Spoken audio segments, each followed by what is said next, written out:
यही गर्मी में काम करत करत एकदम जान ला बहनी हम मर जात है जानू।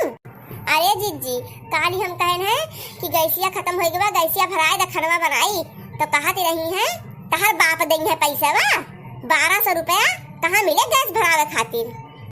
आई तू कहना है पाऊ है कि जिंदगी अब हमार बाप देंगे कुल पैसा कुल चीजिया, सिलेंडर वो दे दे, चूल्हा दे दे, अब हर महीना गैसियो भरावे पैसा दिए। अब जवन उनका बेटुआ कमाई देत बा, बटोर बटोर धरत है बूढ़ा, वो कहाँ जात बा। पूरी जिंदगी कमाई गाड़ धरत यहाँ बूढ़ा कहिया कामे आए ककई ताई बटोरत यहाँ।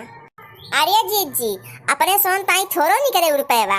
अरे जब बिटिवे आवत थी ना तब भले इनके सोन के एक नोट निकला था खुसुर खुसुर कई के। तो का सबसे कहिए जा सब्जी ले आवा, जा पनीर ले आवा, जा समोसा ले आवा, हमारी बिटिवा केका बने खवाए दा और वो का बने खवाए दा। रहा ये बूढ़ा कंची और बुढ़ाई जाए तब वही लागे न कहे हम बताई।